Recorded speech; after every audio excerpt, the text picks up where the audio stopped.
Welcome back to the Mina Kimes Show featuring Lenny. Only NFL podcasts or one of the hosts hates Hard Knocks. They make him bark. That's Lenny. I'm Mina Kimes. One of the teams we're talking about today looks like they'll be on Hard Knocks because we are previewing the AFC East. That team is the Jets, rumored to be on Hard Knocks to their dissatisfaction. And I am so happy to be joined by a first-time guest, came highly recommended by several existing guests. Taylor Kyles covers the Patriots for CLSN Media. Taylor, welcome to the show. Thank you so much for the very sweet introduction. I am hyped to be here. This is really cool. Excited to talk some AFC Beast, if we can use that term. Dude, it might be a little too early, but I mean... The AFC East is crazy. I've already talked about this division a lot because I did a top 10 offenses and then more importantly defenses pod. All four defenses appeared in my top 10. Two of the offenses did. And as I went through the division, going back, watching a little, I start by just looking at the depth charts, getting caught up to date. And then if I feel like I need to watch some players, I'll do that, watch a few games. I don't think it's possible to overhype how good this division is. I know we did it last year with the AFC West, but I express certain reservations about, the Raiders and the Broncos. I don't, aside from injuries, I don't harbor those reservations about this division. Maybe, we can talk about the Patriots offense. We will talk about the Patriots offense. But Taylor, you covered the Patriots. Don't you feel like in any other division, the Patriots would be viewed as far more competitive than maybe they're being talked about because they're in the AFC East? I think so, and it's because you mentioned there's so many good defenses, and I'm just going to take a wild guess that the Patriots weren't on the top 10 offenses, which is fair, but in another division where it's not as stacked, you would expect, okay, Bill O'Brien's there. So Mac Jones' whole thing is he's a distributor. He's a guy who's just going to make the right decision and get it to the right person, throw them a catchable ball. And that Bill O'Brien can work with that. So in most divisions, I think you're right, where there may be a couple cupcake guys in the division where you expect it's going to be an easy out, like what the Jets have kind of been historically, then yeah, sure, I think the Patriots would be in higher regard, especially with that defense. I'm sure we'll get more into that. We will get into it. I mean, with their safety depth, I've been studying their defense for 2 months, trying to figure out how it works. And I'm on, my sanity is holding on by a thread. But yeah, I think they're a good team. I think they're going to surprise people because the expectations I feel like are so low based on the abysmal performance they had on offense last season. Yeah. But in this division, I think I've seen them ranked fourth. I can't really say I necessarily disagree. So it's fair, but I do think this is a team that could surprise people. All right, we will get to the Patriots. I decided not to start with the Patriots because I have a bad habit with these division previews of spending too much time on the first team. And I feel like we could talk about the Patriots for a really, really long time. So I figured let's start with the favorite, the Buffalo Bills. They are still the betting bay favorite. So I've talked about them a lot, as I mentioned. I think they came up in both the offenses and the defenses pod. The offense, they were ranked higher. I didn't address this. The Bills did extend Sean McDermott and Brandon Beane a couple weeks ago, I think it was. I was a little bit surprised by that. It's funny because it shouldn't be surprising. Obviously, this team has been incredibly successful the last few years. But, it also felt like if this season were to go wrong, McDermott in particular would probably get blamed for it because who else are you going to blame? And I actually think it's a really interesting season for Sean McDermott, Taylor, because, and we're going to start with the defense here, he is taking over this defense by all accounts. Yeah. So I guess, this is a defense that you obviously see a lot. It's a defense that they're really interesting because they have been very successful. They finish really high in just about every metric. And yet, I think when you compare them to a group like the Patriots, where there's so much creativity, both schematically, the types of players, even though they've been very successful, they've also been there. I guess there's been some criticism about their ability to play better offenses. Yeah. And I mean, last year obviously was a different situation because they just were, the injuries were terrible, So many especially injuries. in the secondary. They had to rely on so many young players and so many depth players. And even now, you got Micah Hyde and Jordan Poyer who are awesome, but they're also getting up there in age. Obviously, both had significant injuries last year. So you kind of have to wonder, okay, how well are they going to perform on a consistent basis, especially for a team that you expect to be in the playoffs? Now, they did get Taylor Rapp, which is someone who was connected to the Patriots. I think he was a nice addition for Mm. them, especially in the division where I think you're going to see a lot of base personnel and teams try to use those to create mismatches. I think Rapp's a guy who can play close to the line of scrimmage and give you a little more, a little bit of coverage ability, run defense, all those kinds of things. But then in the secondary, like Trey White came back from a pretty big injury, wasn't playing quite up to par. Kyer Elam, you're hoping can take a jump as a guy who was also really good. But, the linebacker level, like this is a team that plays almost exclusively nickel because they have Matt Milano, who's a linebacker slash pass rusher slash slot corner. Like he can do just about everything. Arguably, I think the best linebacker in football. I think you can make a very good argument. But losing Tremaine Edmonds, that's really big blow because you talk about a defense that likes to play some of that cover two where a linebacker's basically a lot of the time taking a fast receiver vertically in the middle of the field. And Edmonds is one of the few guys in the NFL who you can consistently rely on to do that kind of thing. And it's why the Bears Yeah. decided he was a priority for them because they were trying to get back to that kind of old school cover two scheme that they were playing when they were just dominating. He was sensational in zone coverage last year, Mm-hmm. which is what the Bills, primarily asked him to do. And I think how they replace him and who and in what way is one of the more interesting challenges for McDermott. Again, as we kind of look at, okay, you're taking ownership of this defense, because there isn't a clear answer. They have a couple of guys who got some reps last year. I'm looking at their names because I want to make sure I get that they sound pretty similar. I was hoping you were going to look it up. Yeah. Dodson and okay, so it's yes, Tyrell Dodson is he's I think they've said he's most likely because he played more. I think he started 3 games. And then Terrell Bernard is a 3rd round draft pick who again, played a teeny bit. They did draft another guy, Dorian Williams. But you mentioned Taylor Rapp, and I think something that's also feasible, and again, this is going to be really fascinating, is whether they actually do play more dime and just use Rapp as a box safe. I mean, so for those who are unfamiliar with him, his work in Los Angeles or at UW, it is not surprising that he was linked in some ways to the Patriots because he is kind of like a tweener safety, which seems to be their specialty over there at Foxborough. Very good tackler, very good in run defense, not so good in coverage for a safety. But if he was used more of as a linebacker where he's, defending tight ends and maybe in the slot, I think it kind of makes sense. So, but I don't know. I don't know how they're going to use him. I don't know. Like you said, this is a defense that almost exclusively, they played more nickel, I think, than any defense in the NFL. I think you're right. Yeah. They did what they do. They play nickel. They play cover 2. They don't really blitz. And my question for this unit is like, okay, is that Sean McDermott? Was that, or was that Leslie Frazier? Or will we see some changes? Will we see different kinds of pressures and more blitzes and more disguise? And will you play more man coverage? It's going to be really interesting. I guess my final question for you is like, do you think that there need to be some changes? Because again, this is a defense that was really good and has good players. Are the players good enough for them to be a we do what we do defense, which is usually you have to have that's talent led. You have to have really good talent. You have to have a really good 4-man rush. You have to have really good corners. Do you think they're good enough to just kind of do what they've always done? It's going to be interesting, especially in camp. Like once the pads come on and we see, okay, who are they putting at middle linebacker? How successful are they?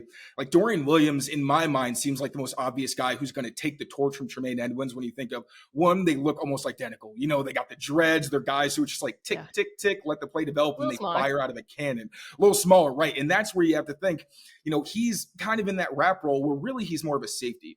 But in addition, when you look at him in college, processing was a bit of an issue. And in this scheme where there's a lot of match, where you have to understand the intricacies of what's going on around you, and not necessarily just spot drop, where you're kind of just hitting a landmark and reading what's going on, in the Bills scheme, he's going to have more defined responsibilities, and we'll see how he adjusts to those. So to that end, I think maybe more rap could be good for them, but that all also relies on how much they're allowed, or the injuries on the front. Like if they can keep those big bodies up there and keep the second level clean, let Matt Milano do his thing and run free. And that's where Tremaine Edmonds was also at his best. Sure, I think you can maybe see more dime, but at the same time, against a team like, say, the Patriots or the Jets, who you think are going to run the ball a good amount because some of their best players are the running backs, do you really trust Rapp to be essentially your weak side linebacker and taking on those big offensive linemen? So I wish I had a better answer, but it's one of those burning questions, I think, where who's going to fill in at that second level and give them some shred of the production they were getting from Tremaine Edmonds. You make a great point about the defensive line really being, fundamental to how much is asked of these linebackers in run defense. A defensive line that, they were very good in run defense last year. I thought much better than the prior few years with the addition of Daquan Jones. And it's a pass rush that also I think will, like a sort of go back to kind of what I was saying is like, how different do the Bills have to be? Well, a lot of it comes down to whether Von Miller looks like Von Miller, in my opinion. Like if Von Miller is as good as he was in the first half of last season coming off of the ACL, I don't really think this defense has much to worry about, frankly, because they add depth, they sign Leonard Floyd, they bring in some guys on the inside, Poona Ford, Tim Settle, but for the most part, it's the same edge rush group. With Von Miller, it's a really good edge rush group. Without him, it's a lot of questions. So I think that is another thing we're not going to know until week one, when because he's been kind of like vague about his health, and obviously he's not practicing, and you don't want to waste him and get him hurt or like re-injure this early. You don't want to put him in that position. Also, Gregory Rousseau, we're going to have to see how he develops because he started to come on. He looked pretty good in moments. So if he can be like your guy on the edge where you expect a lot of the pass rush production is going to come from him, and Leonard Floyd can just be complimentary, because I think he's also a pretty underrated edge defender. He's good in run defense. I think he's a solid pass rusher. So, but still, Von Miller's Von Miller. Even coming off the ACL, you expect him to just be the freak that he is. So, I mean, absolutely. If Rousseau plays well, that's a big boost. But what are you going to do with Von Miller? Are you going to play it safe because you know you're probably going to make the playoffs? Or are you like, hey, we're not getting any pass rush. Like, we got to kind of bump you in, at least on third downs on these pass situations. So this entire offseason have been kind of on this, everybody's too worried about the Bills offense train. I've been like saying Josh Allen, I've been ranking him high. I've been ranking the Bills offense high. And a lot of that stems from kind of my belief that Allen's injury impacted his play last year.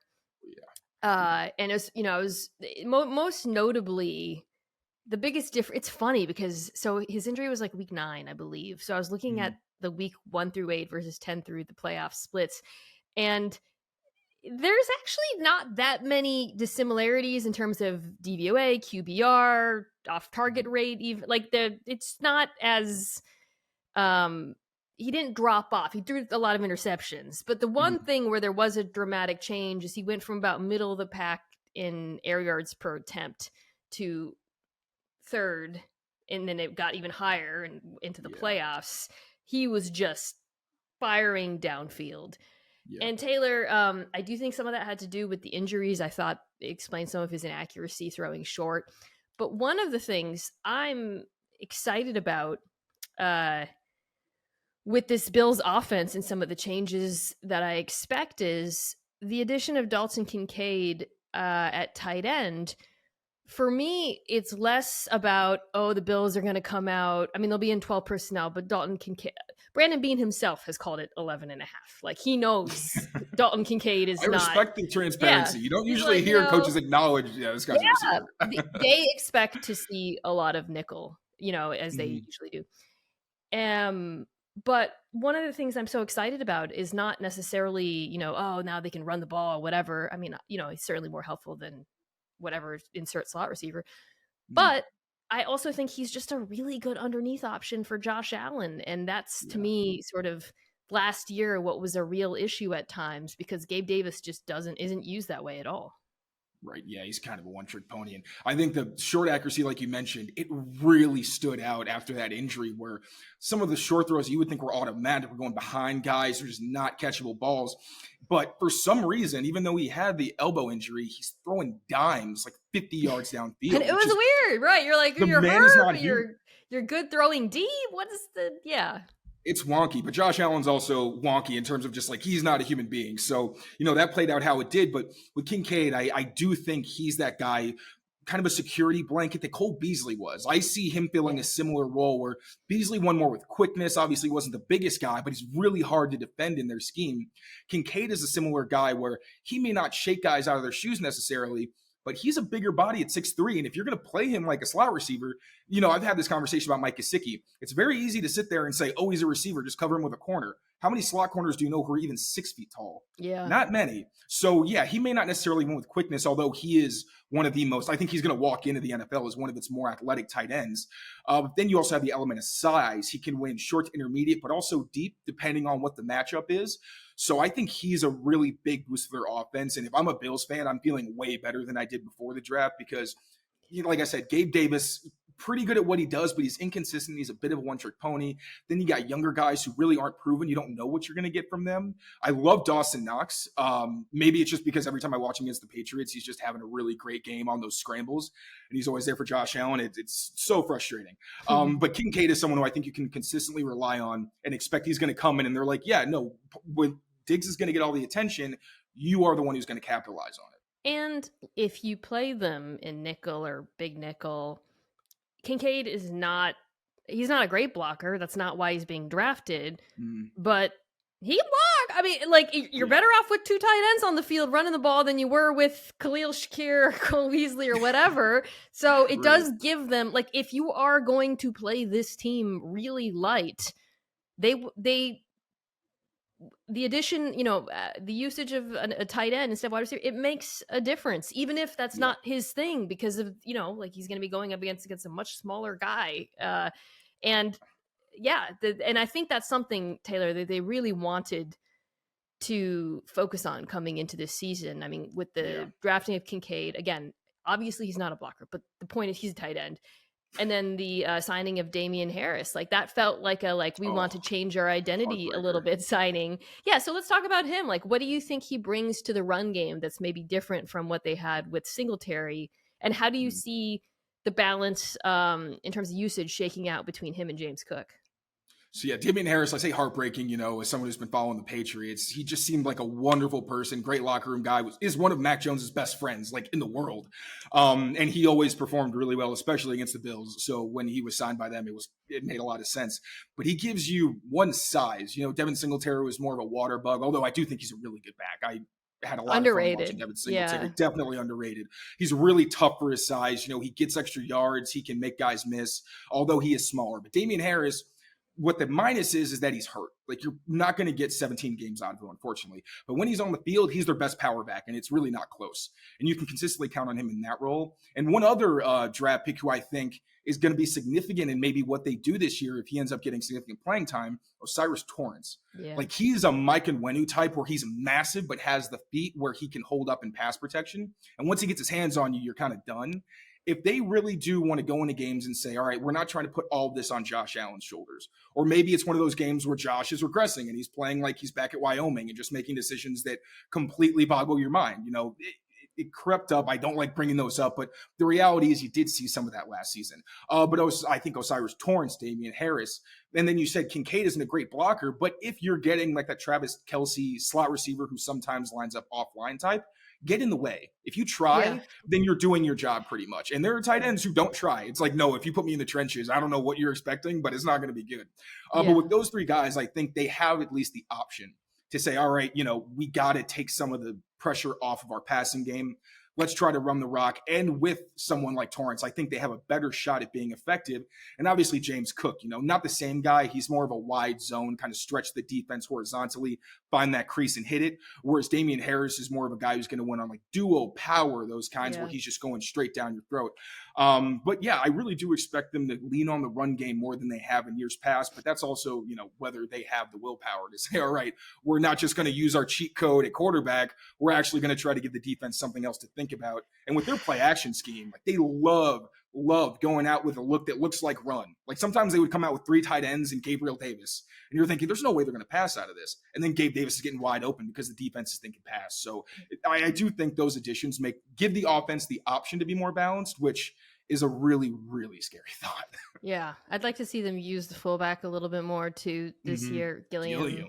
My biggest concern about this offense is not the skill players, it is the line. That's what jumped out to me I watched a couple of the divisional games at the end of last year to prepare for this, and I was just like, the line was a lot worse than I thought or remembered. Josh Allen was really, really under siege, which I think also, not that his decisions were even all necessarily when he was pressured. And again, a lot of them did not make sense, but I do feel like the sort of declining play of the line at times did lead to some regression on his part. Yeah. So they're kind of, it's going to look different this year. They're rolling it back at tackle, which on the right side, whoo, buddy, is a concern. The interior, though, the guard position is going to look different, which I think is a good thing based on watching. You mentioned Torrance. We'll see if he wins, if he starts day one. They have Ryan Bates in the building, and McGovern. I think there's the potential for this group to be better, but I would say that's maybe the single biggest question I have about the Bills, period, frankly. Yeah. I guess we would talk about some of the defense, but I think the offensive line is probably my biggest concern. And I think they should take a page from the Chiefs playbook. Like for Patrick Mahomes, the beginning of his career, his line wasn't great. It was more, all right, we have a great athlete. He can make guys miss if he needs to. And also in Andy Reid's scheme, he's not really asking Mahomes to hold on to the ball very long. I think Andy Reid has a role where he's like, hey, for the first 2.5 seconds, this is my team. I am calling the shots. After that, go nuts. Like you can do you can do your thing. And that gave him that balance of structure and discipline while also being able to have the freedom and the comfortability to be like, all right, I'm also one of the best athletes on the planet. I'm going to do my thing. And I think with Josh Allen, especially when he has that inconsistency where sometimes if he feels like he has to do too much, that's where you start seeing some of the really bad decision-making. And then you saw with Mahomes, they went really heavy. And in the draft and free agency, they really did go after some good offensive linemen. And now they have one of the best units in the league, just a bunch of really mean dudes where you can see if they want to run the ball like we saw in the Super Bowl, they have the horses to do it. So I think the Bills, with O'Cyrus Torrence, I think that's a good step in the right direction. I really do think he's going to end up being their best offensive lineman within the first few years of his career, just because he's so talented. And I think that coaching staff is really good. But at the same time, you need the horses to actually be able to protect him. You can't just scheme your way out of a bad offensive line, which is something as a Patriots follower is also concerning on their front. But yeah, Josh Allen is your offense. Stephon Diggs is also your offense, but you got to protect him so that he at least has that comfortability and knows that he can have a bad play where he just throws it away rather than feeling like he's got to be Superman back there. All right, let's talk about the Patriots. Let's start with the offense instead of the defense. So you're seeing the Bill O'Brien effect. Yeah. Obviously sort of what you're seeing, it's a little bit limited thus far, but you're certainly seeing the changes. You're hearing about how he is changing this offense. So let's start off by talking about that. On the ground, what are some of the changes you've already seen in terms of how O'Brien is approaching the offense this year? And then what are some of the changes you expect to see once they actually start playing? Yeah, so it's heavy 12 personnel, so 2 tight ends, and it looks more like a college offense, which makes a lot of sense. You got Mac Jones had most of his success when he was at Alabama with that RPO heavy scheme where he was able to kind of just get the ball out of his hands quickly, a lot more spread looks, things like that. And you did see that from the Patriots last season, but their offensive coordinator just didn't have the experience to do it in a cohesive way where it felt like things were building on top of each other. It really was just, okay, we're going to throw this out. Oh, that play worked. And then you never see anything from it again. There's nothing off of it. It's just, it's kind of disjointed. So that's the best thing I think I'm seeing is it really does seem like plays are starting to build off of each other.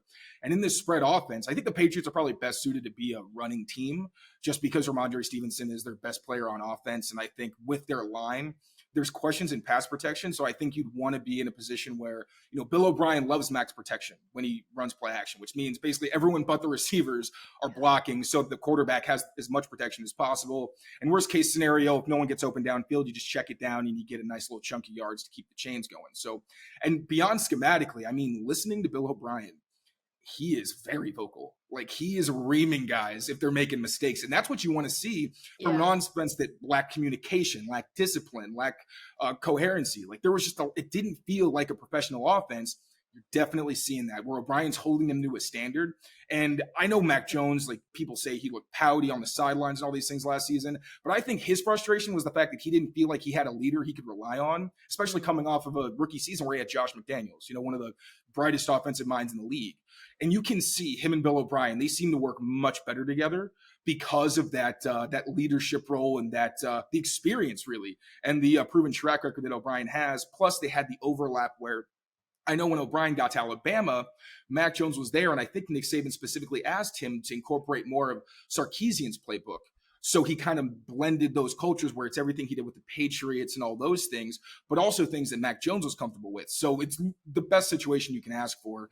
And I think at the very least, this is going to be a ball control offense where similar to 2011, dink, dunk, you kind of fall asleep and then you wake up and you're like, whoa, how'd they get inside the 10-yard line? And Devontae Parker, Mike Gesicki, Hunter Henry, they've got the big bodies to actually win and an offense coordinator who can use them and not hide Hunter Henry, who is a great red zone threat his first year with the Pats and then disappeared last season.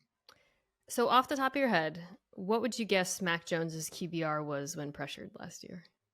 Oh, I worked for Next Gen Stats last year, so I know it was not good. It was a really hard 4.1 topic to broach. 4.1. Oh 4. my gosh, 1, not great. Oh, I was trying to figure it out in my head. I thought it was like 40. That's rough. Okay, it was the lowest of any starting quarterback, and I think that is like there's so many problems with the offense last year. You alluded to some of them. I think the sequencing, the lack of flow, plays not really feeling connected to each other, attention to detail, maybe trying to run things that they weren't actually meant to run, all of it, whatever. But the number one, I think the worst thing was when I was watching, it just so often felt like Mac Jones didn't have answers when he was pressured or blitzed. And I think with O'Brien, there's just what I expect to see is for him to give him answers, to make life easier for him as a passer. Obviously the RPO is huge, alluded to that, something where Mac Jones is extremely good at in college, something that the Patriots mysteriously have not done during his tenure.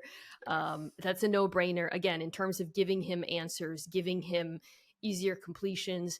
But, other things like putting him in empty, which is a Bill O'Brien staple. So he has all, he can just look for mismatches. There's not, because Mac, when he is in empty and, the blitz is coming, but the ball's coming out quick because he is a good pre-snap quarterback and he's fairly accurate. So I think there are just so many things that he can do to where he won't look at all times like he's flailing out there when he's under pressure. And I think that's going to be the single biggest change in him this season is him performing better under pressure. Yeah, absolutely. And then, like you said, it starts with just a better pre-snap process. So we talk about RPOs. The Patriots are using them last season. None of them were downfield.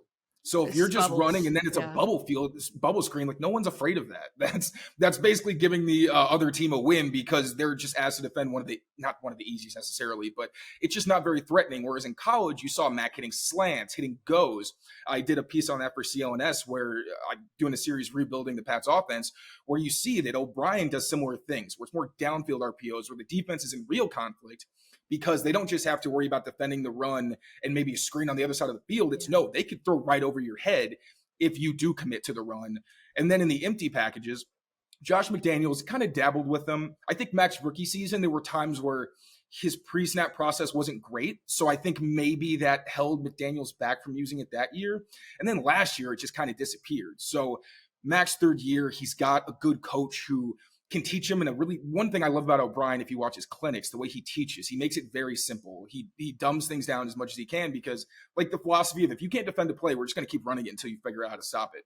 And you think back to the Patriots Super Bowl against the Rams, that last drive where they ran Haas Juke 3 times in a row, and the Rams had no idea how to defend it. Like, sometimes football is just that simple. If the other team doesn't know how to defend it, just go there. And one, obviously, protection was an issue. There was one game where Kendrick Bourne was like, well, we don't have time to get open, basically. He's always good for a soundbite. He'll tell you how it is. And then at the same time, you got receivers running into each other. You've got guys running 15 yards downfield on 3rd and 3. So all those little things where it's hard to really capture in statistics, but just how disjointed they were. Even one other nugget, I'm rambling here. I could also talk about the Pats all day, but one of the most jarring kind of behind the scenes storylines was you heard about how they were practicing wide zone, the Shanahan scheme, all those bootlegs. They were doing it, but then in season, they scrapped it. And because they spent so much time on that, you think of like Tom Brady, they use the pulling guards, and then you have a tight end running down the seams where it's virtually impossible for a linebacker to defend because he's respecting the run because of the guard. That's what they're taught to do. And then you're throwing right over the head. They literally didn't have that play for most of the season. So this entire chunks of the playbook that weren't even available. And I cannot underline how bad it was last season. So just the foundation, like you're seeing balls aren't hitting the ground. O'Brien's holding people accountable. Mac doesn't look frustrated constantly. He actually seems like he's excited to be out there. And the energy on the field has been a lot better. So again, went on way longer than I probably should have. But I really do think you're going to see a way better version of this offense just because the foundation isn't pudding. Yeah. No, we did quarterback rankings, and I think Stephen Ruiz brought up that he thought the RPO game, he talked about Miami, how they attack downfield using RPOs. Look, the Patriots don't have Tyreek Hill and Jalen Waddle, obviously. But even the year before last year in Miami, the Dolphins with Tua still used RPOs to attack at a greater depth than I think what we had really seen predominantly throughout the NFL. I think that's like a larger NFL trend, by the way, is teams using RPOs to throw deeper than they have in the past. But that's something that I think really makes sense for the Pats. The skill players they have make sense. Like Juju is a great RPO wide receiver. Gesicki is like a big slot, essentially. So it just makes sense. I do have one last question about the Patriots offense, though. So I think we both agree Mac Jones is his best self in the gun, a lot of empty, no huddle, spread things out, RPOs, spray it around the field like he did in college. The Patriots run game seems, you alluded to sort of the evolution last year, really has looked its best when it's more under center. How do you see those two things jiving? How do you see them connecting? So Bill O'Brien in college, he ran a pretty diverse run game out of the gun. So, okay, at least in terms of the playbook, the teaching points, they're going to be able to accomplish that and carry that over. But Adrian Clem may be one of the most underrated hirings, I think, that happened this offseason. Because one, he's coming from the college game from Oregon, where they had a pretty good offensive line over there. And he's used to that more collegiate offense and also just being able to teach the fundamentals. Like, I hate putting everything on Matt Patricia because he was put in an impossible position where even Robert Kraft essentially was like, we screwed him. Like, we asked him to do something he couldn't possibly do.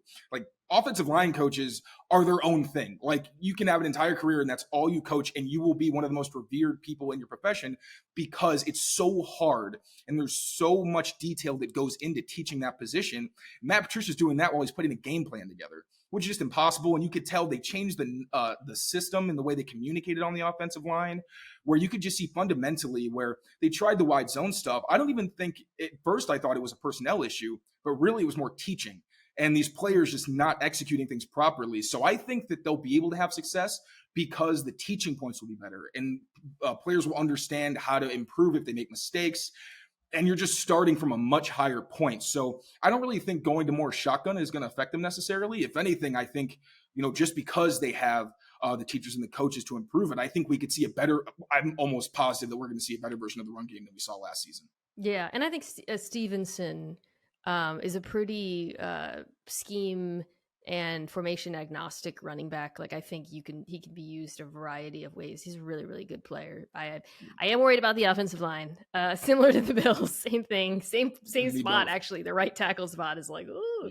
Yeah. Even left tackle, depending on what goes on with Trent Brown. My like, God. he was only there for one day of mini camp, and he did a few drills and then went to the lower field. So tackle that's the one area where if you're saying the Patriots are fourth and there's really not an argument, it's there. Because if Trent Brown isn't ready to play and you have a bad right side, that's tough to overcome. The depth is not great. It's a real issue. It's one that they did not really address too, and I think a lot of people expected them to draft a tackle. Instead, they drafted CD So, who was, to be fair, he was drafted, and I also thought that he was going to be a guard. I spoke to Brandon Thorne, who's a guru when it comes to the trenches, and even he said, yeah, I don't think CD So is really a tackle. But they're throwing bodies at the position. They signed Calvin Anderson from the Broncos, who was originally a Patriot as an undrafted free agent. They brought in Riley Reif. They re-signed Connor McDermott. Reif is starting, right? Reif is probably the starting right tackle. I don't even know because towards the end of those camps, no, you're right. He was, but towards the end of camp, they started putting in Connor McDermott, who was the starter for a lot of the end of last season, which was not great. He's a good backup, but he's not someone you want starting.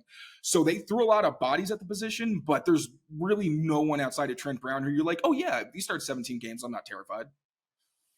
So we'll see. Let's talk about a much more fun Patriots topic, which is the safeties / linebackers / unicorns. They got it tight. And I feel like the guy getting the most buzz from the outside is Marte Mapu. Let's start there. Who they drafted this year. So Christian Gonzalez is also, I've talked about him a lot already and what he brings to this defense and how it was a great pick. And yeah, he looks awesome. But Mapu's really fascinating to me because, that was a pick where when they made it, I didn't really think a ton of it. I read about, I didn't watch him for the draft and I read a little bit about him and it sounded very Patriots-y the way he was being described. But I swear to God, the headlines coming out of Patriots camp make him sound like the second coming of Roquan Smith / Fred Warner / Troy Polamalu. I mean, they're y'all are raving about him. So what do you think he brings to this team? How do you see him fitting in to, an already very, very impressive linebacker / safety group? Yeah, and to be fair, I didn't know about Marte Mapu until I saw that he visited the Pats. So I was like, there's so many players to cover. Let me at least try to make sure I know the guys they're showing interest in, do my due diligence.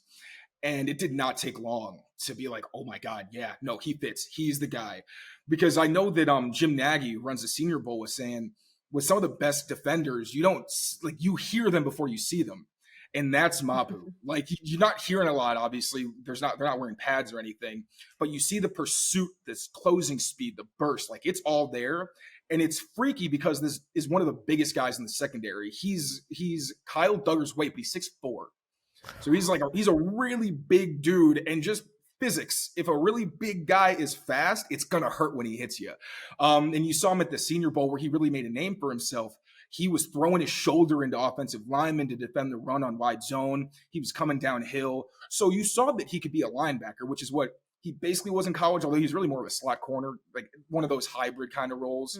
But what surprised me, I didn't expect him to be playing actual safety. I'm thinking more like Jamie Collins, where he was a safety in college, but then they moved him to linebacker because he was bigger. Marte Mapu was playing free safety a lot more than I could have ever anticipated. Again, because you don't expect a guy who's 6'4" to be playing center field, like Cam Chancellor type. No, you want him down there banging with all the other guys. But because they're 3-4 deep, at strong safety or box safety, they can really put Mapu wherever they want, and he's got the athleticism to succeed. So, usually I'm the king of like temper expectations when it comes to non-padded practices, but when you see his college tape, how smart he is, how athletic he is, and then you see it translate to the field, and he's getting reps with like other starters, not necessarily with the first team, but he's in there with like Jalen Mills, with Duggar. Like these guys are basically just a very heavy rotation where they can put him wherever they want. And you saw Mapu also play close to the line of scrimmage. So, buy stock, because I would be shocked if he's not heavily involved in at least their sub packages. There's a lot of guys who get drafted and get pumped up during the draft process as like he can do everything. Isaiah Simmons, in Arizona being an example. I think like it took the Ravens a second to figure out how they wanted to use Kyle Hamilton, who's kind of a similar player in some ways.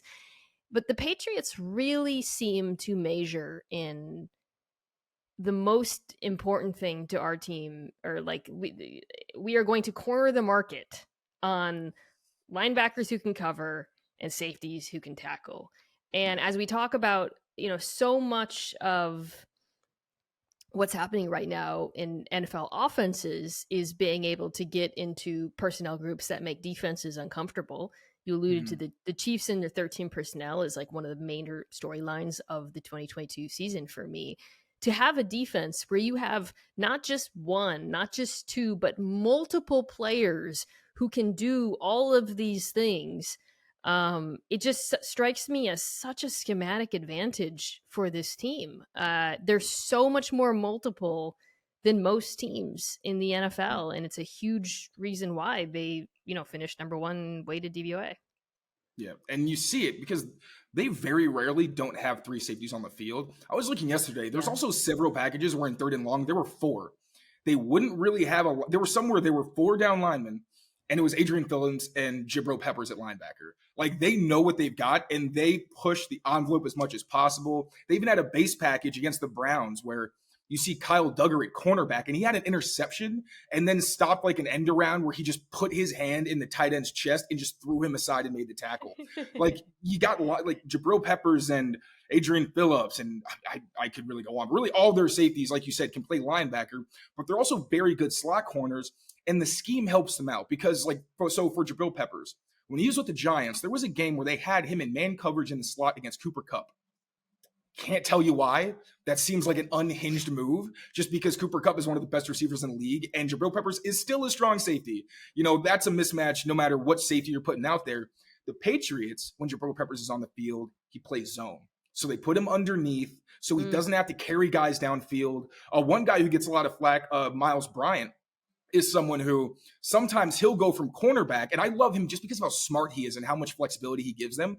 A lot of the time, they'll actually take their safeties, put them in the slot, and have Miles Bryant cover deep so that Peppers and Duggar can just use their physicality, chuck receivers in their routes, throw off the timing. Like, there was one against the Bengals where Kyle Duggar caused a pileup because he hit somebody so hard he ran into the other receiver, and they both kind of got jolted. It was amazing. But just the scheme does such a great job of putting them in position to succeed and not making them uncomfortable. Sometimes Peppers even at cornerback just so he could jam receivers. It was a really big part of their package against the Bills, where he would go out against Gabe Davis and Stephon Diggs, just push them to the sideline and have a safety over the top of him. So not only do they have all these great players, Jalen Mills converting from cornerback to safety, where he was also used in Philly, great blitzer, really big hitter, and they know how to use these guys. Like, I think Mills is probably going to take over from McCourty when he was closer to the box. They use McCourty a lot as a tight end eraser sometimes, where there were two tight end sets. So, really, they say that they're matchup proof, and it's true because whatever package is out there, they can put three safeties on the field and each have them in a position where it makes it really hard on the offense because there's no true weak links. Yeah. It's funny because with the Bills offense, we were talking about 11 and a half. Well, right. It's kind of asked and answered, like, okay, well, what does it take when, I said, well, if Dalton Kincaid's out there and a team plays them in nickel or dime, they'll the Bills will have success running the ball. But what happens when you're playing a team that's in mostly dime and those safeties are really big and strong and can tackle? It's amazing. It's super fun. I love watching the Patriots defense. I don't really I was trying to think of concerns. I was like, well, we'll see what, McCourty played a lot. And so in terms of the post-production, I'll be curious because, there's there's not like a true center fielder type. I think that would be a question. Can Duggar cover that way? Can some of the other guys play deep? And then I think, up front, I'm a big Uche fan. I've held on to my Josh Uche stock, and it finally cashed in last year. There we go. But Barmore was hurt. Judon's getting a little bit up in the years. I still expect this pass rush to be good. I expect them to be better, honestly, because Barmore should be healthier. So, and Keon White. And they throw in Keon White. I mean, I don't really have concerns about that group. So, all right, we could talk about the Patriots all day, but we're not going to. We're going to take a quick break, and then we're going to come back and talk about the other two teams in the AFC East. Tickets to the game, merch, meals at iconic restaurants, stays at Caesar's Palace, all this can be yours when you bet with Caesar's Sportsbook. Win or lose, every bet earns reward credits, which you can redeem across the empire. Now, if you haven't started yet, register using code OMAHAFULL, and then place your first bet up to $1,250. If you win, great, keep those winnings. But if you lose, you'll get your stake back as a bonus bet. For the ones who get it done, Grainger offers high-quality supplies and solutions for every industry, as well as access to product specialists who have the knowledge and experience to answer your toughest questions. Plus, their commitment to being your safety partner can help you keep your facilities safe and your people safer. Call, click Grainger.com, or just stop by. All right. The New York Jets, I feel like, could finish first. Could finish fourth. Could probably say that about, I mean, they're fascinating. Let's talk about the offense, because that is the much more, I would say the probably the biggest mystery in this division to me is, what is this offense going to look like? Because like with Bill O'Brien, we kind of know, we know his tendencies. We know what Mac Jones is good at. We kind of talked about that. We know what the Miami offense and the Bills offense are going to look like. Bills with some adjustments. I don't think we know exactly what this New York Jets offense is going to look like. There's a lot of expectations about it looking like Green Bay because of obviously Aaron Rodgers, Nathaniel Hackett coming from there. But I think there's a lot of reasons to question how much this will look like the Packers offense of the last few years, led by Matt LaFleur. To you, what do you think this offense should look like to optimize Aaron Rodgers' skill set at this point in his career? I think Rodgers is still at his best, especially at this point in his career, getting the ball out of his hands in rhythm. I'm thinking back to when they played the Pats, where there was a lot of the RPO stuff, and just it felt like they were just kind of beating the RPO stuff over the head, because obviously he was trying to get used to his new receivers, all that situation in Green Bay. But really, I think when he was playing the Pats, he was really looking good when he was hitting the top of his drop, getting it out, and then the accuracy and all the things that he does well pop out, because you don't really want I was 40 years old running around playing backyard ball anymore. But also I think it's going to be dependent on the health of their offensive line. Yeah. Because if they haven't not tried, like he got Mekhi Becton, they brought in Dwayne Brown, Elijah Vera Tucker, maybe their best offensive lineman. This year they draft Joe Tippmann. They're trying very hard to build a good offensive line, Joe Douglas, but injuries have been biting them hard, and it makes it really tough to have any kind of consistency. And then they had even worse like last year, where you have two offensive rookie of the year candidates, and one of them in Breece Hall ends up having a season-ending injury, and he was just absolutely on fire. So, you know, if a healthy Breece Hall, healthy offensive line, I would think, okay, I think you can lean into the ground game more because you know you have Aaron Rodgers. So if you really can get to that smash mouth where you have to respect the run, and if teams decide, no, I'm going to play the pass because this is Aaron Rodgers, I would love for you to run the ball. Well, Breece Hall is so dynamic that when he's healthy, that's not such an easy proposition because he's going to start ripping off chunks, and defenders just instinctively, you're going to start getting greedy if you're like, okay, we can't stop the run. This is really getting annoying. So I think it would be best, especially with Rodgers getting up there in age, to give him help and not rely on him to be your entire offense. But at the same time, if he can't get any protection or you can't run the ball, then it's going to get to the point where you might see more of the Green Bay where it kind of has to be RPO because there's not a ton you can do, and then you get more predictable. So like you say, they could finish last, they could finish first. I think if they are lucky health-wise, this could very well be the best team in the AFC East. But if they lose just two guys on that offensive line, I think that's when, okay, it's really dicey, especially in a division with so many great pass rushers and defensive linemen. I think the world they want to live in, and the best one for Rodgers, as you alluded to, is one where that outside zone rushing attack looks like it did when Breece Hall was healthy. And while I don't think we're going to see a ton of motion because Aaron Rodgers hates motion now, like the RPO game they can use to set up constraints to help the run game. But they need the offensive line to be healthy. They need Breece Hall to be healthy. And right now we don't know if he's starting week 1. I mean, this is why there's a lot of this Dalvin Cook noise. Breece Hall is really good. He when last year before he got injured, I thought showed he's just like the perfect zone running, like his vision, his explosiveness coming out of his cuts. He, I think, was held back. The offensive line did not block particularly great for him. Finished 32nd in Football Outsiders adjusted line yards. But if you dig into the advanced numbers, he led all backs in rushing yards over expectation, which reflects blocking. It's a stat that Dalvin Cook finished really low in, which is why, I think there's questions about his ability to produce outside. So anyways, long story short, he's really important to this offense because, everything they want to do, they want to float the play action, setting up shots off of play action, punishing teams that play Rodgers. And if things pop off with Garrett Wilson, if that relationship approximates anything close to his relationship with Devontae Adams, you will see defenses respecting that in coverage. So they need to be able to punish teams on the ground. And it does come down to, you mentioned the tackle position is just, I actually looked through the reports to kind of see what the latest is. And it's still very murky right now. I mean, Mekhi Becton seems kind of disgruntled about playing right tackle, but he might not even start at right tackle.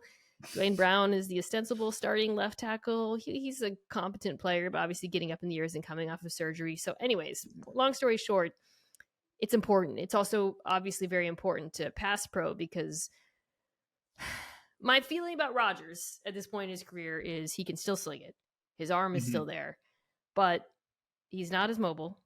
And, his play under pressure, like he was a quarterback last year that you could blitz, which was not the case for a lot of his career. So I think protection just matters more at this point in his career than it did for a long time. And so that it all seems to hinge on that for me. Yeah. And there's also the familiarity, I feel like just him being comfortable. And I think you kind of get that with Lazard, obviously was his number one last season. Randall Cobb, I don't even know if he's going to make the roster, very honestly. But if we do see that, okay, Rodgers doesn't really trust some of the other guys we have out there, at least he's an option to throw out and say, okay, he at least knows where Cobb's going to be. Give him a little bit of an extra binky out there. And Garrett Wilson is so good. I would assume that they are spending as much time together as possible to get on the same page because you've got to run the offense through him.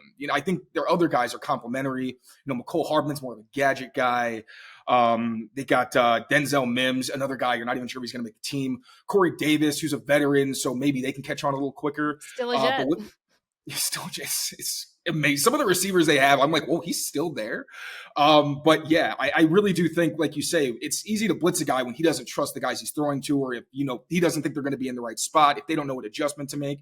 And last year, when he's throwing to all those rookie receivers, they started to figure it out. And I think especially on those scramble drills where Rodgers can be really dangerous, even though he's not super mobile, he still has a knack for making guys miss, finding enough room to extend the play, and then he can punish you by throwing downfield. So if he can do what he did and have any level of success with all those young guys, I do feel more confident in his ability to at least keep this offense steady for most of the season. But again, it all hinges on that offensive line because it doesn't matter who you're throwing to. If you don't feel like you can step back and get it out on time without getting hit, then that's going to affect anybody. They'll be helped by him because he's going to get the ball out much quicker than the quarterbacks that they've been playing with, both Wilson and White. So I think, Rodgers will make the offensive line look better than they did last year, but they have to be at least functional. It's fine. I was looking through his stats last year and like parsing them out by types of routes and coverages just compared to his MVP seasons.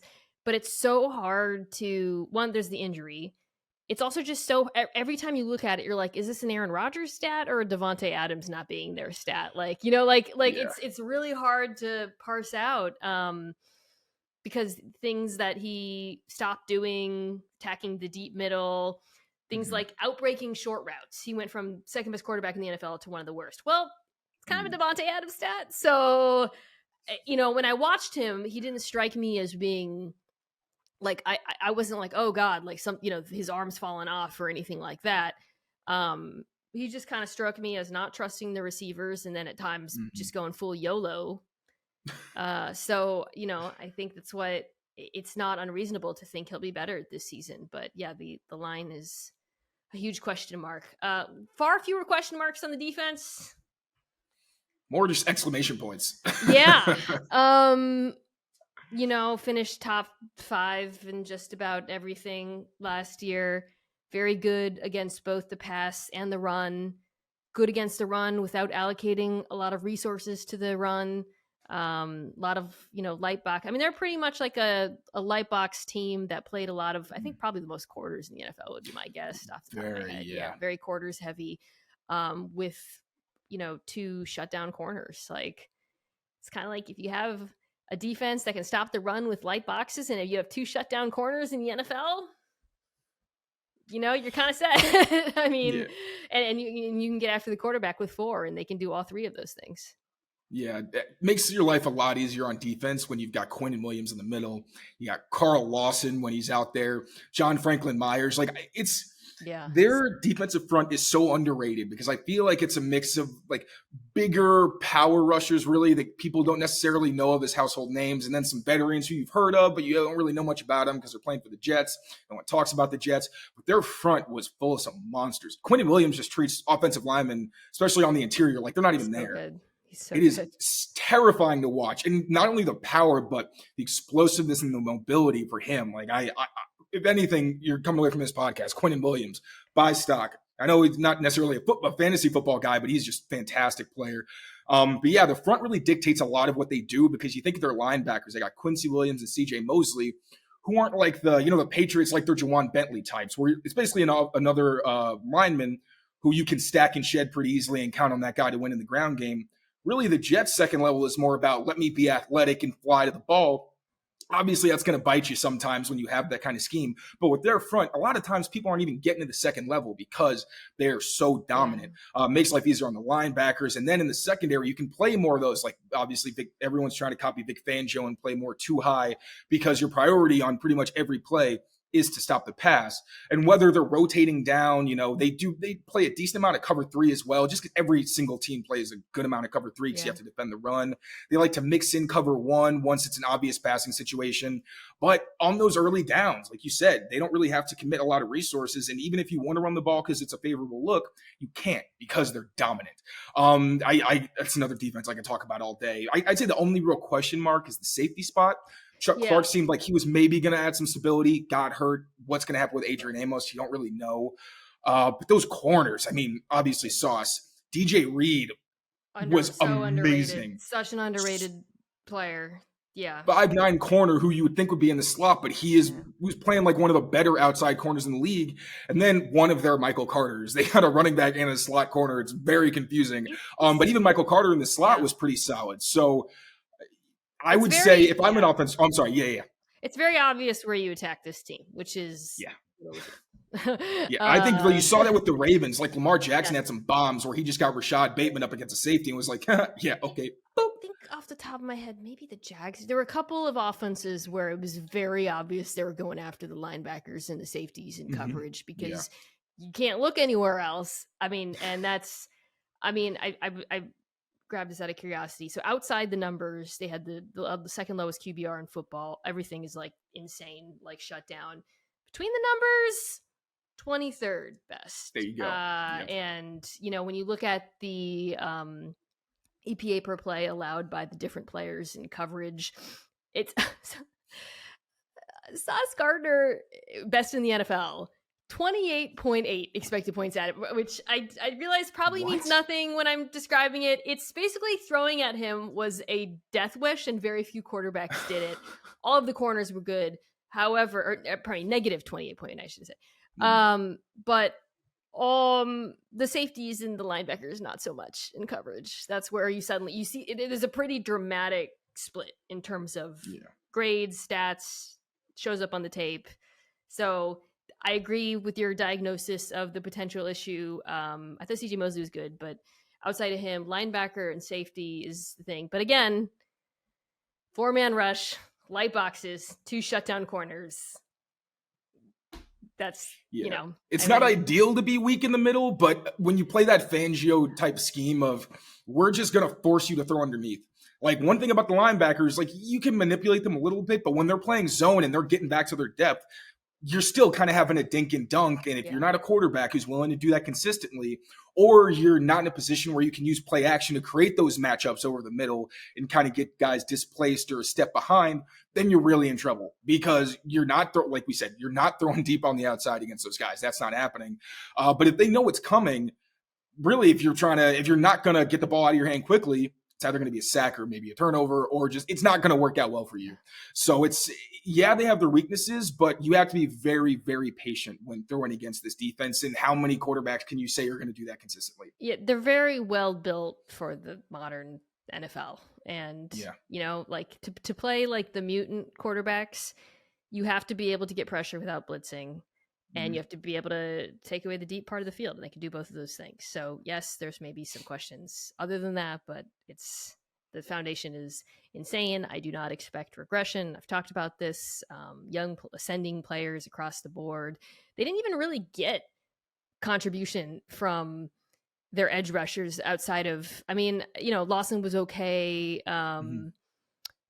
Like Bryce Huss, designated pass edge rusher, was great, but like they don't have like a star edge rusher the way they don't have like a Judon or a Von Miller, or we're going to talk about my beloved Jalen Phillips in a second. But it doesn't really matter because of the style of play, and then because of what they've got, the depth, and then the interior being so strong. So the Jets defense is absolutely awesome. Okay, we're going to finish with the Dolphins. Dolphins offense is hard to talk about because they were an absolute Death Star for much of the season. And then in the second half, it was confusing because there were so many confounding factors. There was Tua Tagovailoa's injuries. There was Teron Armstead's injuries, very important. And then they played a few really good defenses that even when they did play Tua Tagovailoa, sort of threw... I always would say they threw some grit into the gears of the well-oiled machine. So now as we look ahead to this season, I had the Dolphins in the top 10 on both of my lists. I think this roster is absolutely stacked. But I do have questions about sort of like what is the next iteration of this Mike McDaniel offense? Like how much do they have to deviate from what we saw? How much will they deviate? I think it's going to be obviously very game plan specific. So I guess my question for you is like what you saw from this team in the second half, some of the issues that they ran into, how do you see them adapting in 2023? I think they're going to have to show, I don't know how much they're going to want to put Tua in the position to do something he's not comfortable with, but I think if they really want to reach the next level of people are genuinely afraid of Tua and not just the receivers, they've got to show they can throw outside more consistently. Like the one game that always comes to mind is the Chargers game. Yeah. Where they just said, all right, we're going to play man to the backside so you can't get those little easy RPO like slants that just kill everyone. And then we're going to play basically quarters, but the way it's designed is specifically to beat those crossing routes that Tua loves. Like that's the vast majority of their offense is Tua hitting that intermediate middle of the field. And you saw that where they would have the safety that would usually be covering the backside. He would basically just be looking for anybody over the middle and taking that away. And they didn't really have answers. There was that one play I know where Tyreek just ran right past a corner on the outside and scored that like really long touchdown. And that's the kind of thing where a defense says, oh crap, like this, now we're in trouble because we're dedicating all these resources to the middle of the field. And now they're showing that they can actually attack us outside. But that doesn't happen consistently enough that I think you look at Tua and say, if he's locked in, there's really not a specific coverage we can use to stop him. And I don't want to be one of those people that takes away from what Tua did last year, because obviously the receivers are great. But when you look at his anticipation, his how quickly he can get the ball out, like all those things, he's one of the best in the league when he can throw on time and in rhythm. But you also saw moments where he would predetermine, and he's throwing into windows where you're just like, no, Tua, I know you want to do it. Please, stop. Yeah. And then he's throwing into double, triple coverage because it's just a play that he's so comfortable with that he's not really seeing that there's somebody standing right there. And another thing that he does, which is great when it works and not when it doesn't, is how he'll sometimes start one way, knowing that he's going to look backside and throw, thinking that a defender is going to be out of the window. And again, when it works, it looks awesome. And it's like, whoa, this guy's manipulating defenders. It looks great. And then again, there's the one where there's somebody still standing right there, and he's so used to getting it out of his hands and just being in rhythm that it turns into a bad play. So I think just showing he can consistently attack different parts of the field. He doesn't necessarily have to be the deep ball guy. We all know he's got the issues with arm strength. You don't want him throwing 50-yard bombs consistently in a game, but you do want that element of, okay, we can still attack outside enough that you have to respect it. Yes. And I think to set that up, there's going to have to be some changes schematically.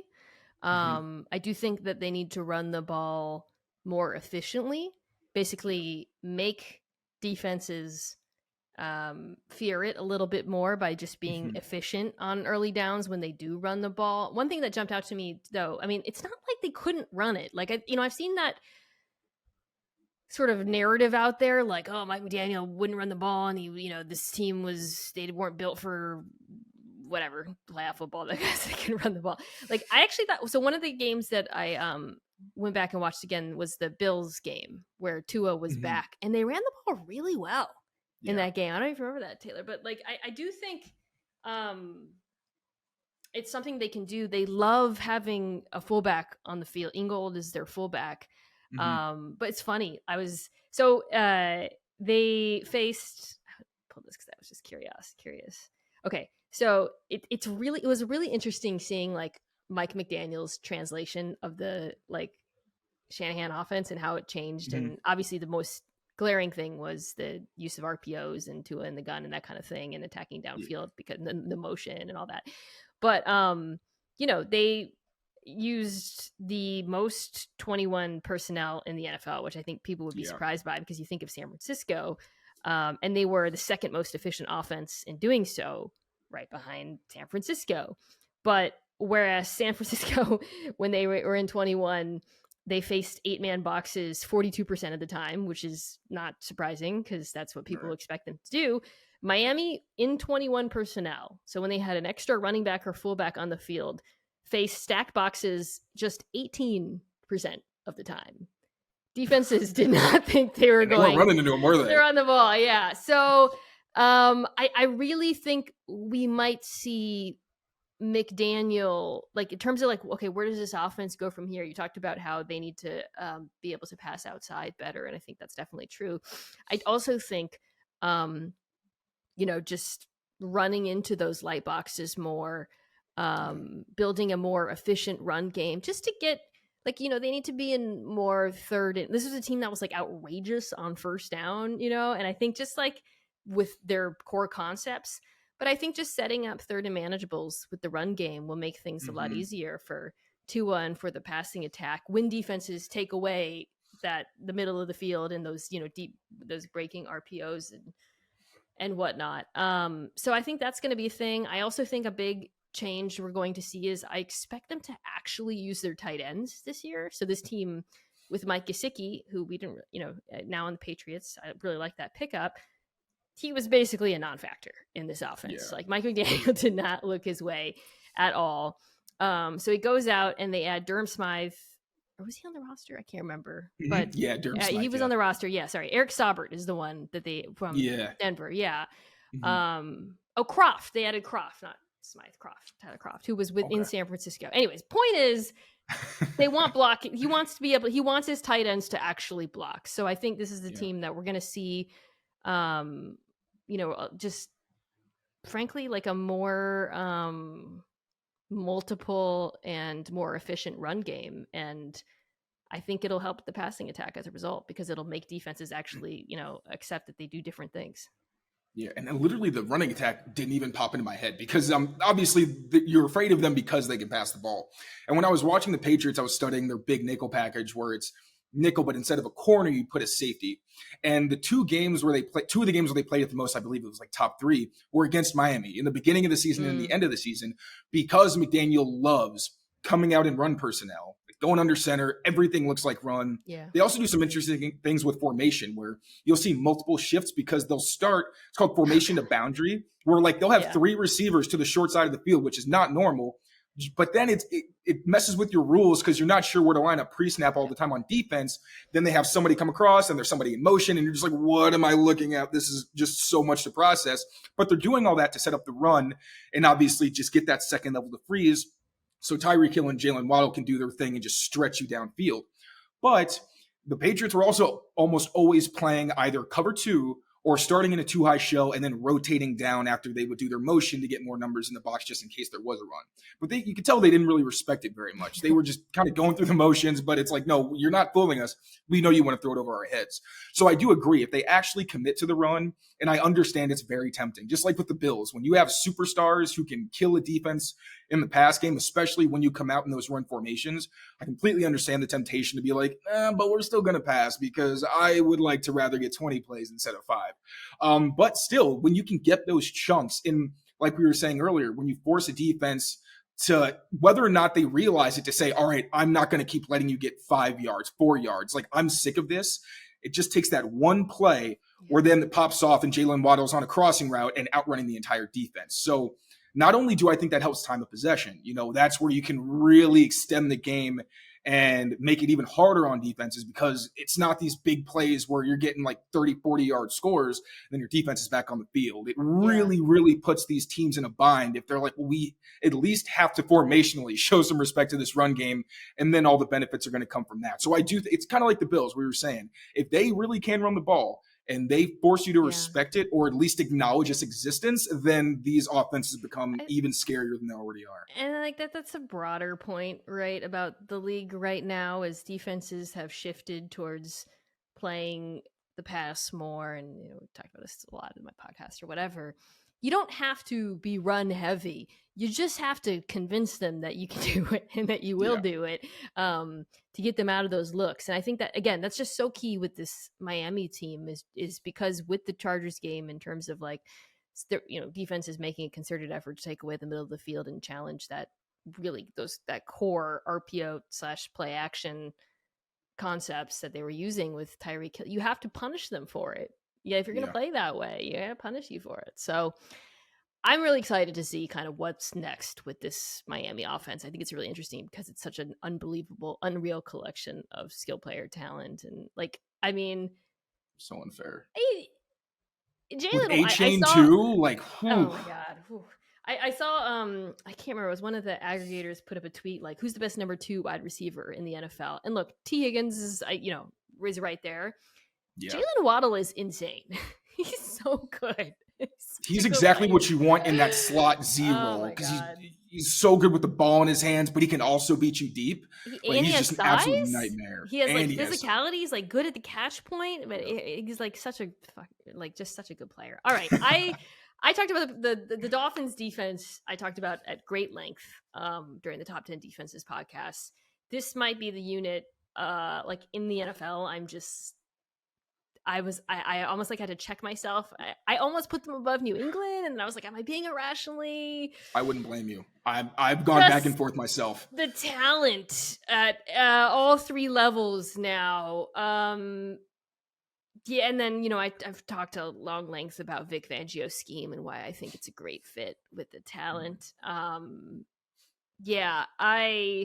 think it'll be interesting to see on the back end how these players are used that was something I didn't really dig into in great detail. I was like, Jalen Ramsey's played in a similar defense before in Los Angeles. And you remember in Los Angeles, when Brandon Staley was defensive coordinator, comes from the Fangio tree, he was playing that more star role where they had him, inside a lot. I don't know if he's going to do that here. I'm really interested in seeing, because they have, so between him, Xavier Howard, and Cater Kohu is his first Cater, I think. Cater Kohu. Who emerged last year as a really good player.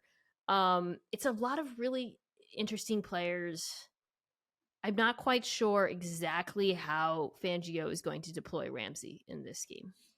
I think it depends on whether Cam Smith can earn actual playing time. If Cam Smith is on the field, that is the nightmare scenario as someone who is not rooting for the Dolphins, because if you put Jalen Ramsey as your slot guy, where usually you wouldn't expect someone with his size to be good in the slot, but because Fangio loves his zone defense, another interesting thing is whether they actually play more man, because that's where Xavier Howard really thrives and where he's at his best. Yes. So you don't really know, but also, sure, Jalen Ramsey can man up with just about anybody in the league. And Cam Smith was one of my favorite corners in the entire draft. I think a really, really good player who slipped a bit. So if Cater Kohu is their number 3, then I think you do see Ramsey more on the outside. But if Cam Smith emerges quickly and you can bump Ramsey in the slot, that is a terrifying defense. And then you got Javon Holland in the middle of the field. Brandon Jones, I think, is a really interesting second safety. Yeah, Javon Holland, I think I also didn't really get into. I mean, to run Vic scheme, you do need a safety who can, when they rotate, be that center fielder and go sideline to sideline. And I think he has that in Holland. They also brought in Deshaun Elliott, who I think is fairly rangy. But yeah, Cam Smith. I didn't really talk about him a ton pre-draft. Super physical, can play press man. I mean, the thing about the Fangio defense has been sort of I don't want to say bastardized, but there is this kind of conception of because some of his guys, his whatever coaching tree, have called fairly passive zone split safety defenses around the NFL, like Minnesota. That's not what he's going to do. He actually in Denver, they will play a fair amount of man coverage. And I think, how he actually deploys these players, it really, like you said, it comes down to whether Smith starts, how he uses Ramsey up front. I mean, I think Jalen Phillips is on the edge of becoming a total superstar. He's right there. I posted a couple clips. He was so don't be fooled by the sack numbers. Just a good example of why sacks are a terrible way to look at pass rushers. Yeah. He was so close and so disruptive. And he's really fun to watch too. He wins a lot of different ways. He has already a pretty complete set of moves. He is super bendy. His motor runs super hot. I really think I wouldn't be surprised this year if, especially with Chubb having a full season too with them, if he finishes as one of the 5 best pass rushers in the NFL. Especially because they're going to be in 3rd and long a lot. I think he's going to have a lot. And you saw last season, they were moving him up and down the line. So the scariest part is when you get a juiced up, twitchy pass rusher, your main fear is, oh God, we got to find some way to protect the edge. But he'll also go up against a guard and just smoke the guy before he's even comfortably in his set. He's so good rushing from the inside. He is. There was I forget which game it was, but he had that swipe where he won just instantaneously. And it's that's the nightmare matchup where pass is coming. And it's just okay, who's the worst offensive lineman on the other team? Jalen, you go there. That's the really scary scenario that I think you're going to run into. Man, this defense is so good. And then you got Chubb, who's obviously very good in his own right. But I think Jalen Phillips is still going to be I'm thinking more of an Uche type trajectory for him, where the first couple of seasons you see the talent, but he's not really getting a lot of recognition. And then at some point next season, especially because you've got a great coordinator and also, so teams are going to be throwing the ball a lot. I mean, I just think his skill set is really complete. And he's going to run defense too. He's just also that scheme last season with all the cover zero. And then he gets to play next to freaking Sealer and Wilkins, who are I mean, this front has the potential to be one of the better groups in the NFL, whatever. I feel like I already talked about these defenses and like raved about them, but there's just so much talent in this division. It's crazy. You posted, speaking of Uche, I thought, I think you posted all the sacks recently, right? Yeah. Compared to Judon. Like the ones where he really just beat somebody straight up. Yeah. His inside moves are so crazy.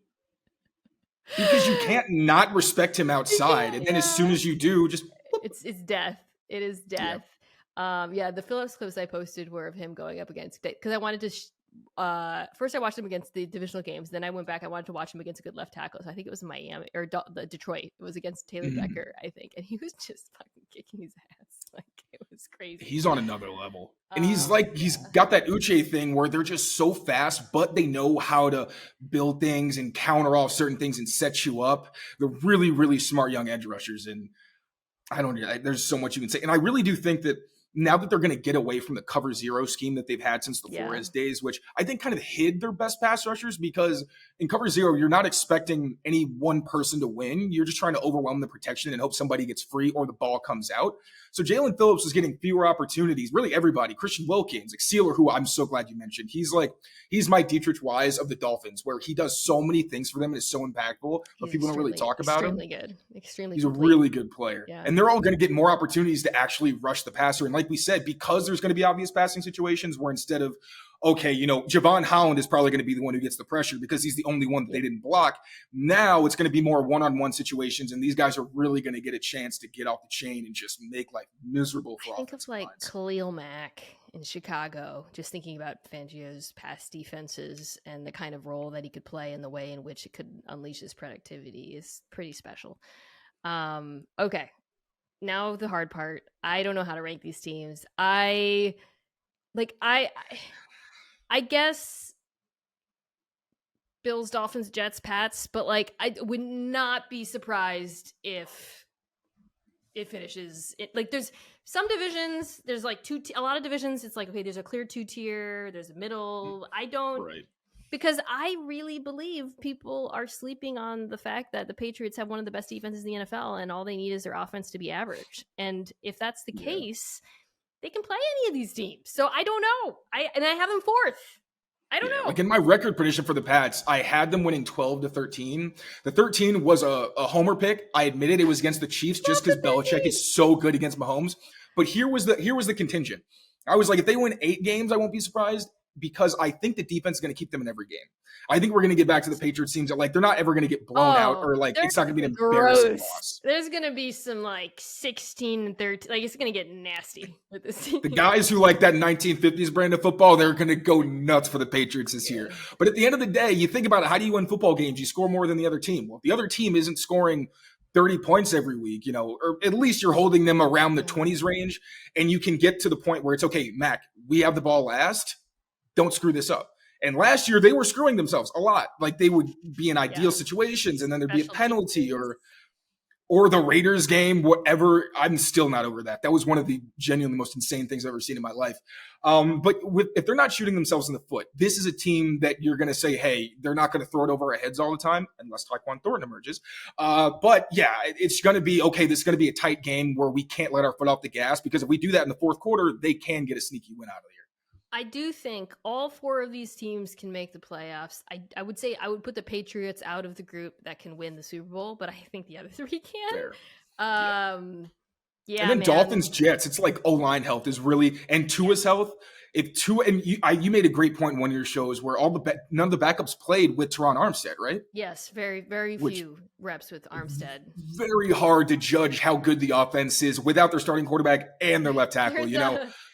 There's a Dolphins blogger. His name's Chris Kaufman, and I had posted like I've got both these rosters in the top 10 or some video, and he compared the Dolphins to like the Death Star, where there is one way in which the whole like there's that the spoiler alert, one impossible Star Wars, shot, there's that shot, and there's like a way to attack them, and it's clearly if Armstead goes down, the whole thing but otherwise this team slaps. The roster is incredible, so I don't know, that's part of the reason why it's so hard to rank these teams, because there's unknowns with those teams with the offensive lines.